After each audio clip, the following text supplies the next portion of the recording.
Ustadz, bagaimana pendapat Ustadz tentang demo umat Islam untuk proses pengadilan Ahok?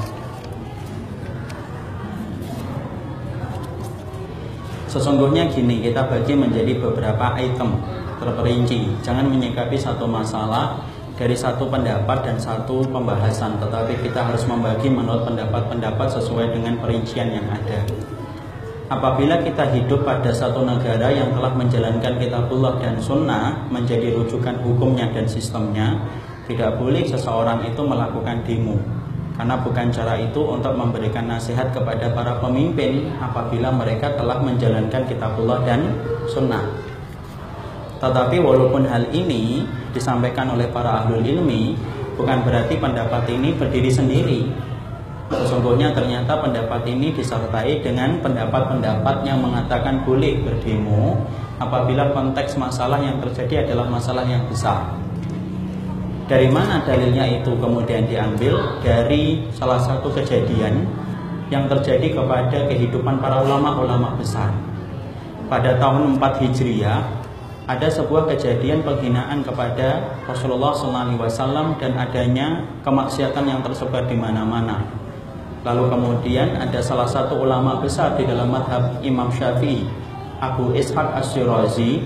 Itu kemudian beliau mengadakan demonstrasi, mengajak seluruh komponen masyarakat untuk menyampaikan keberatan mereka terhadap praktek kemaksiatan yang menyebar, dan kemudian mereka meminta supaya kemaksiatan itu ditutup dan tidak diberikan kembali akses dan tidak diberikan fasilitas. Dan sesungguhnya demo itu dilakukan oleh seorang ulama besar dalam madhabnya Imam Syafi'i, Abu Ishaq Ash-Shirazi. Keterangan ini mampu kita rujuk dalam kitabnya Imam Ibnu Qayyim, di mana beliau menyampaikan tentang masalah ini dan mengabadikan kisah ini. Dan kisah ini pun kemudian terulang kembali pada zaman Imam Ibnu Taimiyah rahimahullah ta'ala. Ada seseorang kafir yang menghujat Rasulullah, namanya Asaf kalau tidak salah.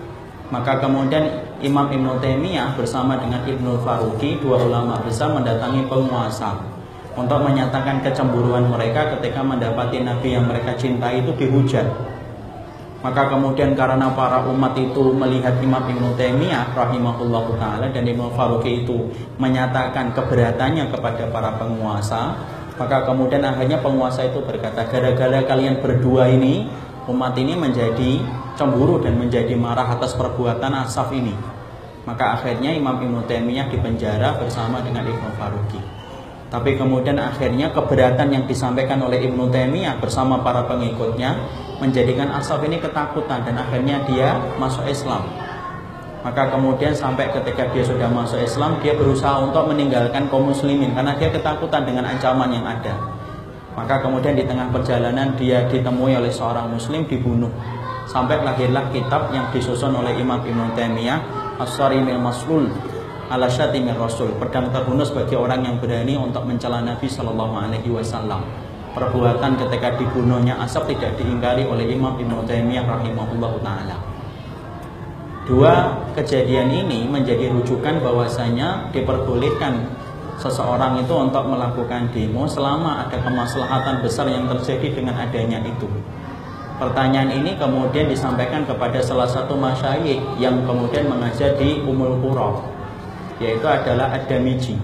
Ketika kemudian Syekh Shalih Fauzan Ad-Damiji yang mengarang dan menyusun kitab Imam Abdul Uzma, beliau mengatakan, sesungguhnya kalau kalian hidup di satu negara yang tidak menjalankan kitabullah dan sunnah dan memang memperbolehkan demo, silakan berdemo kalau memang itu diberikan izin akses, selama tidak dalam kondisi merusak, tidak dalam kondisi membawa kekerasan, dan demo itu memberikan ketakutan bagi orang-orang kafir supaya tidak mengulang perbuatan mereka kembali yang menistakan agama Allah dan menistakan kebenaran.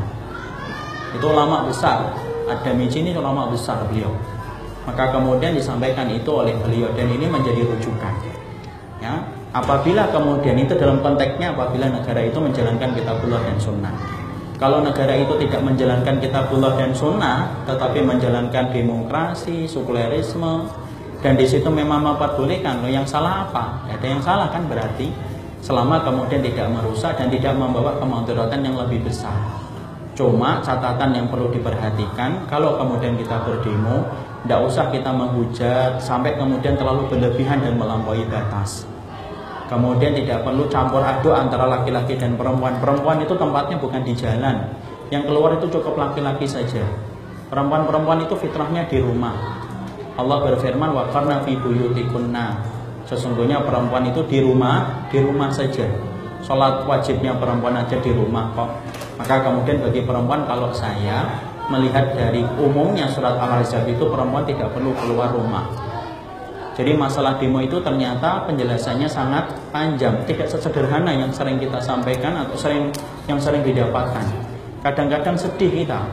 Ada orang yang begitu gampangnya kemudian menyebut bahwasanya orang yang demo itu khawarij. Loh, sejak kapan kata khawarij itu disematkan kepada orang yang hanya demo? Itu terlalu terlalu berani memvonis orang tanpa menakar pertimbangan ilmunya.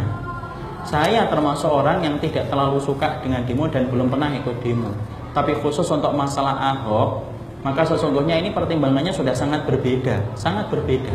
Karena kalau kemudian kita diamkan, orang-orang semacam ini akan lahir kembali dalam panggung-panggung kehidupan kita ketika merasa tidak ada yang membela. Ibaratnya kalau rumah kita dikencingin, orang yang punya rumah diem, orang yang ngencingin itu mikir, ini ada orang enggak sih dikencingin kok diem doang.